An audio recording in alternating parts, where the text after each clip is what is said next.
So should FINRA stop requiring sponsorship to take the Series 7? They've already done the SIE. You don't have to do that. There are other licenses. At 63, 65, 66, you don't need sponsorship. The Series 3, you don't need sponsorship. So is it time for FINRA to get with the times and let anyone 18 and over take the Series 7 without sponsorship? So I'm one of the founders of the Financial Professionals Coalition, basically a coalition to help the individuals, not the firms. It's one of the first ones that ever done this, bad English, where we're actually out here just trying to provide resources, a courtesy meeting with an expert in the field, like lawyers and me or whatever.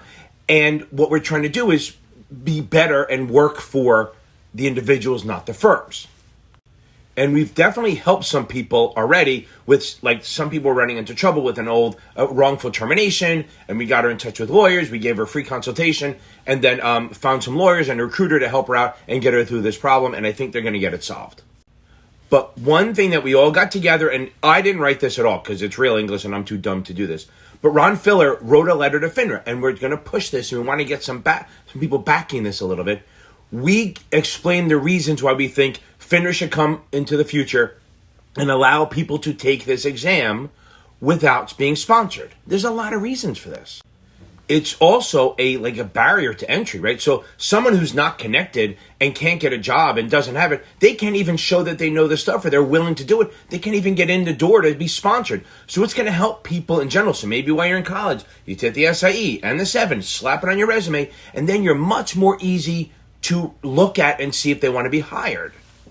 Because if I'm a manager and I'm bringing in new people, the biggest fear is I got to spend 3 months paying you or whatever and paying for materials to get you past the test, and you may fail. Like, basically, my business is made up of people who are struggling with the exam. So it's not easy, but how great would it be that you could start at 18 and you could spend 3 or 4 years trying to pass it in addition to your schoolwork or whatever, and then get it done, because that's all that shows. Once you pass, it just says valid or not. And you do that, and then you can put it on your resume, and then the firms that hire you will now know that they don't have to worry about you passing the exams. And maybe for the bigger companies, it's not as big a deal. They can afford it. They cull the herd, if they want to say. But some of the smaller firms can't afford to have a person, pay that person come on, and then wait 4 months or 3 months until they pass all the exams, and then start earning. It becomes pretty freaking expensive. So I'm not going to go through every reason, but he also covers what the issues are, like worried about people pretending that they're doing work, they have the 7, that they can give advice yet without being sponsored. We cover all that. So please read the article. It's going to really help, and I think it'll help out a lot of people who normally wouldn't get a chance to get a job here. We want everyone who's talented, not just the rich ones.